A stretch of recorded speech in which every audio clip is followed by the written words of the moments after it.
All right, happy Friday and all that, and welcome to your Newsmax Daily for August 16th, 2024. It's the 229th day of the year, the 57th day of summer, even though school is back in session, at least in the South. And it's National Roller Coaster Day at theme parks across the country. That's not the only reason I'm excited.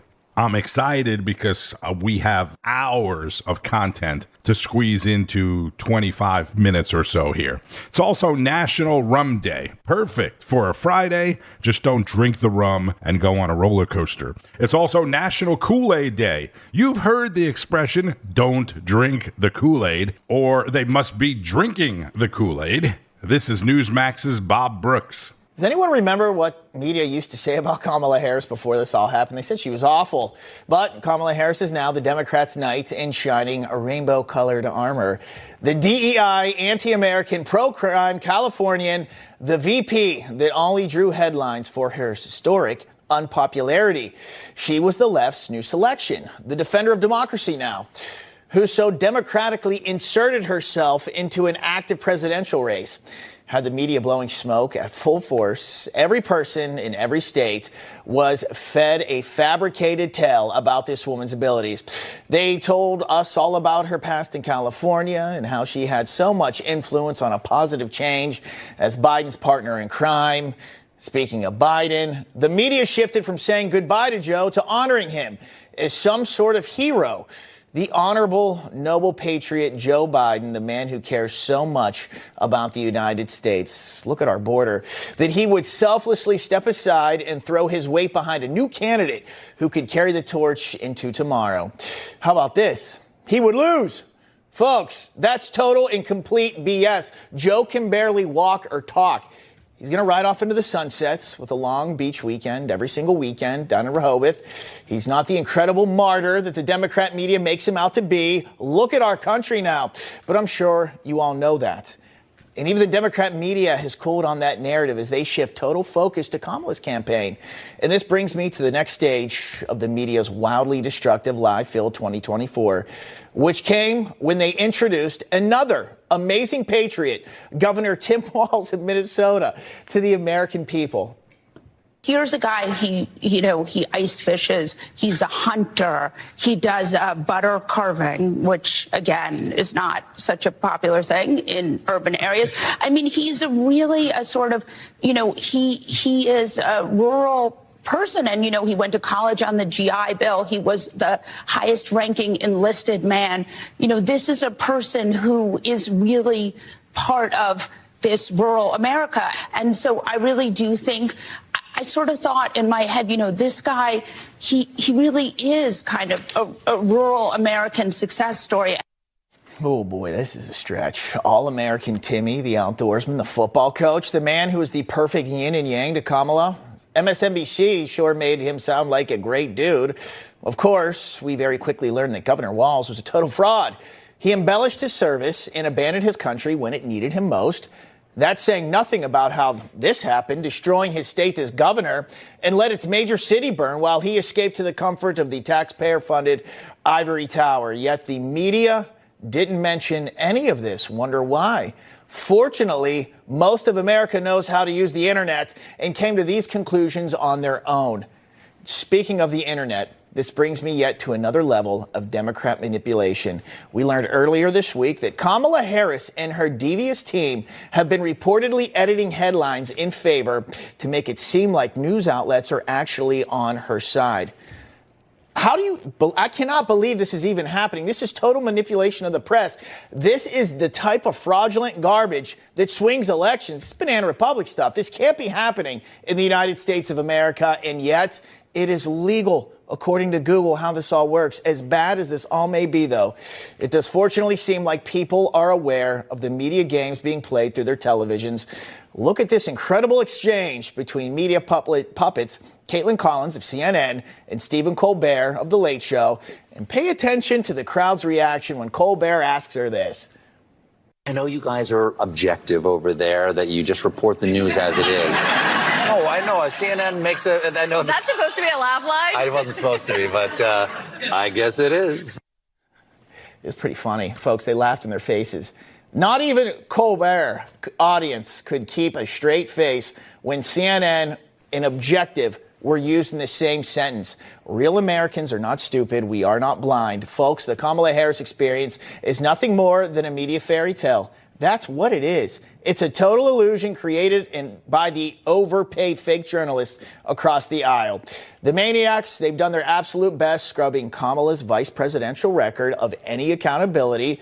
They've told America that she was never the border czar, even though she was. They refuse to pin any of the blame on her when it comes to crime or the drug epidemic or the economy. In the eyes of the mainstream media, all of a sudden, Kamala Harris is a gift from above, sent down from above. This is exactly why America needs to do its research before voting this fall. It's imperative. As much as the media has gushed over Kamala, I find it remarkable that none of these egomaniacs are offended by the fact that she refuses still, after nearly a month, to sit down with any of them to answer a single question. That is because they are part of the machine. Well, tell us how you really feel, Bob. That's Bob Brooks, co-host of American Agenda, 2 o'clock Eastern, 11 Pacific on Newsmax. Yes, I'm going to play cuts of Donald Trump's news conference yesterday, and the big story today is Kamala Harris's economic event in North Carolina, which Trump did talk about yesterday. But when Bob Brooks played that Late Show clip, it reminded me of this. I had to play this.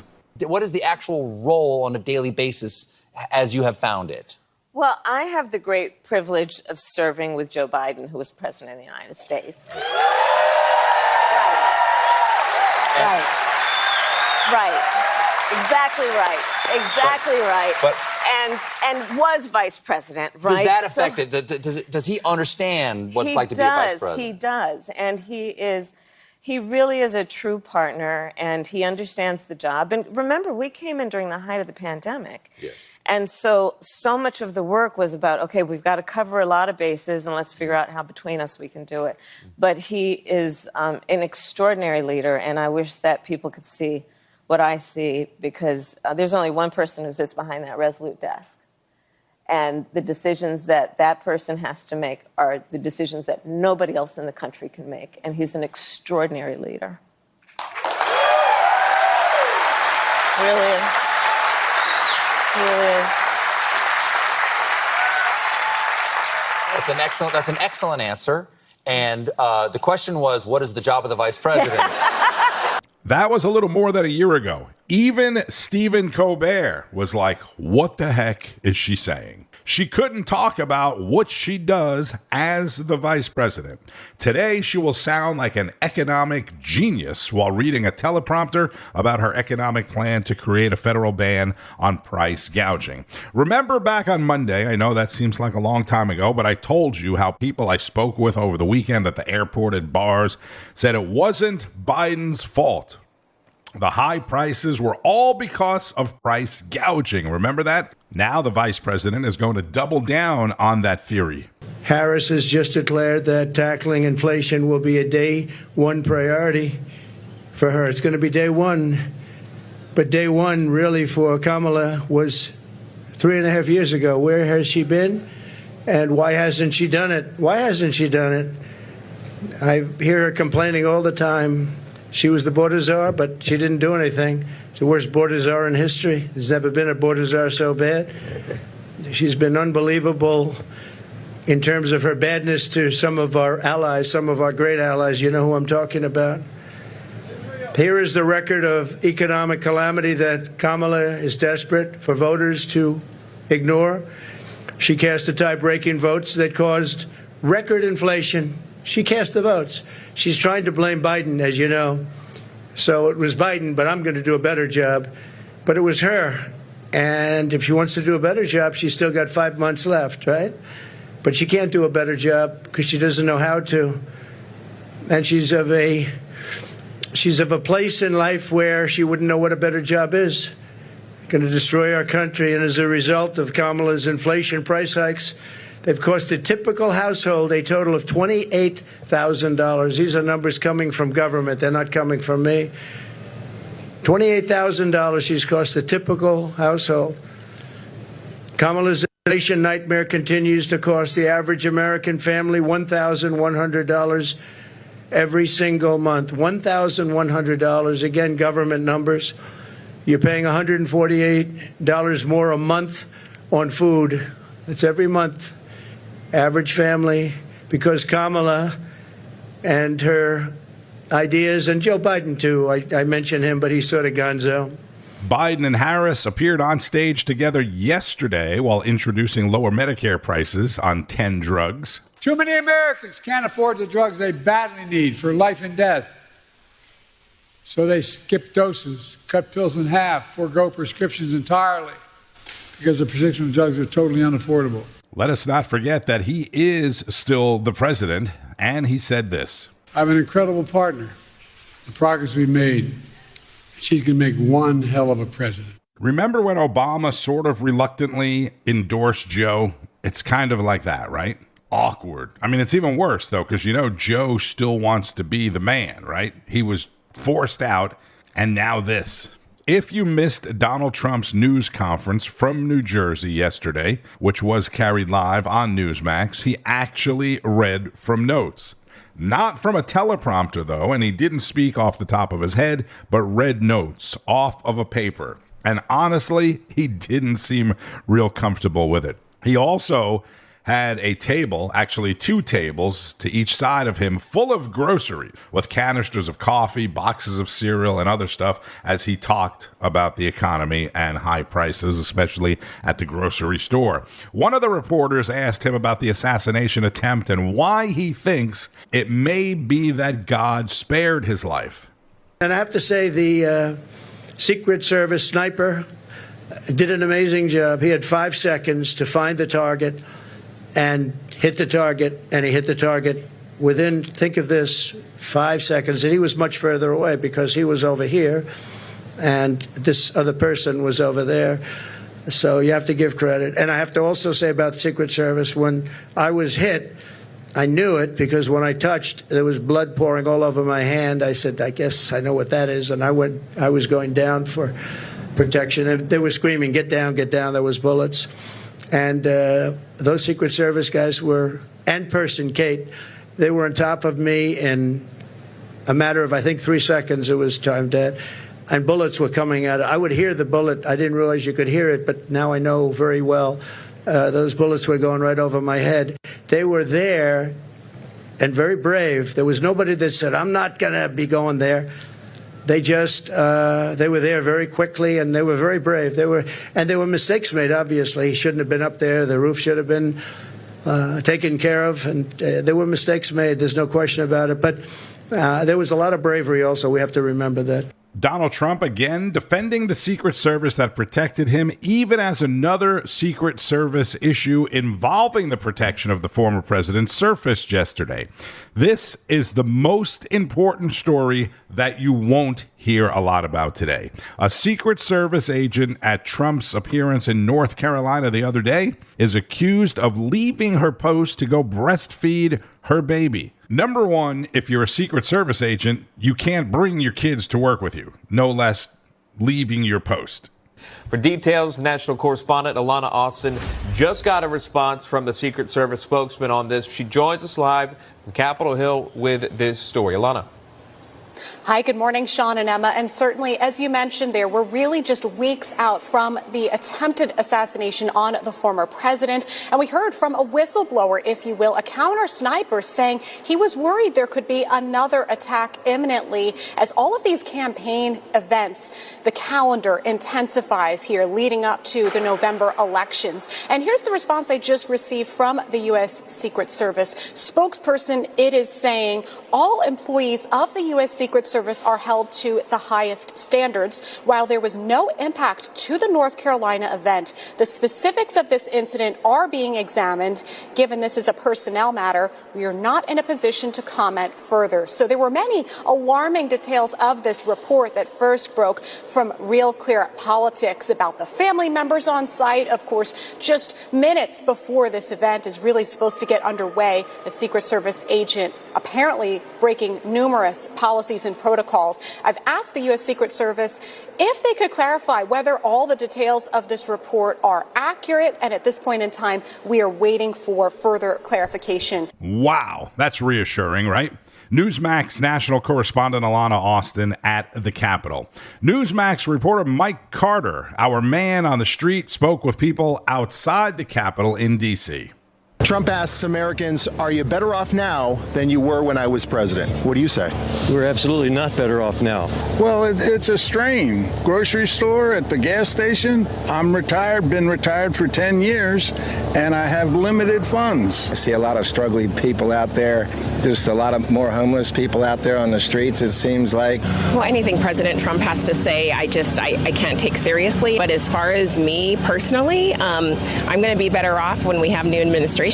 What do you make of Kamala Harris supporters who say, things are great right now? I don't know what you guys are talking about. We are better off today than we were under Trump. Well, I'm a finance guy by living, so you know what? The numbers kind of speak for themselves. What do they say? They say that inflation when Trump took over was less than 2%. And even though it's probably, below 10 right now, to say that's an improvement, well, it's an improvement over what this administration's done. Are you better off? I have to say no. I'm retired, fixed income, and I think it's a little more difficult. You're from San Jose? Yes, San Jose, California. Silicon Valley. How are things in Silicon Valley these days? Well, the cost of living is super high. People are just hungry, and people are trying to make a living, but it's expensive. I thought that's where all the money people live. Money people are there, but it's just hard being in the middle class. So it doesn't matter who was in the office, but 4 years ago was better. In Washington, for Newsmax, I'm Mike Carter. All right, so by the way, Washington, the bluest jurisdiction in the entire country, 96%, almost 96% voted for Joe Biden in 2020. And you're getting responses like that. Michael Carter, thank you. The Harris campaign said yesterday that it will participate in a total of 3 debates, 2 presidential and 1 vice presidential debate, after Donald Trump had suggested 3 debates. The campaign statement went on to say that the debate about debates is now over. Trump and Harris agreed to debate on Tuesday, September 10th. That'll be on ABC. A second debate will happen sometime in October. And vice presidential nominees, Senator J.D. Vance and Governor Tim Walz, had already agreed to debate on October the 1st. I believe I told you that yesterday or the day before, which is also a Tuesday. That will be hosted by CBS. According to CBS and Axios, independent presidential candidate Robert F. Kennedy Jr., who has agreed with Trump on a lot of issues over time, as you may know, and cast aside by the Democrats as being an anti-vaxxer and extremist of other things, attempted to meet with Vice President Harris, but she wouldn't speak with him either. Kennedy reportedly wants to meet with Harris about a potential cabinet post if she should win. Again, that according to CBS, Axios, and some others. I kind of find that hard to believe, but as I've always said, it's politics. Stranger things have happened. And this is going to be a thing. The wokies at ESPN fired anchor Samantha Ponder and former NFL QB Robert Griffin III for speaking up about trans inclusion in women's sports. Samantha Ponder, who works on the Sunday NFL Countdown, which now is obviously getting ready to gear up, was among a small group of sports personalities who called for fairness in women's sports amid the transgender inclusion in women's sports and all the controversies that we just saw in the Olympics. She also had previously defended Kansas City Chiefs kicker Harrison Butker for his faith-based college commencement speech, and I told you last week Butker got the last laugh on that whole thing with the richest contract for a kicker in NFL history, because regardless of his beliefs, he's a damn good kicker. Former ESPN personality Sage Steele, who you've seen on Newsmax before, who was fired for speaking out about vaccine mandates, and Riley Gaines were among those to take to social media to defend Samantha Ponder. So I wouldn't be surprised if you see either Sage or Riley on Newsmax today or tonight, or certainly over the weekend. So we have Vice President Harris in Raleigh, North Carolina today with the big economic plan. They're also saying that she is going to announce or talk about increasing the child tax credit just like I said the other day after J.D. Vance spoke about it. Donald Trump has a rally tomorrow in Wilkes-Barre, Pennsylvania, and President Biden is heading to Camp David. Not the beach, but headed to Camp David for the weekend. Be sure to keep up with all of the news all day and all weekend long on Newsmax, Newsmax.com, and make sure you're watching on Newsmax Plus for the most complete lineup of all your favorite shows and guests. Don't forget about Wake Up America Weekend Edition. That's Saturday and Sunday at 7 a.m. Saturday and Sunday Report, the Saturday and Sunday Agenda, America Right Now, Wendy Bell, Sebastian Gorka with the Gorka Reality Check, and much, much more. I'm Tony Marino. Thank you for listening to the Newsmax Daily. Please subscribe on whatever podcast platform you may be listening to. Have a fantastic Friday. Remember, don't drink the Kool-Aid. You may want to drink some rum, and keep on fighting the good fight. News breaks every minute, every day. You need the app, the Newsmax app. Find it free on your smartphone store. Then watch us anytime, anywhere.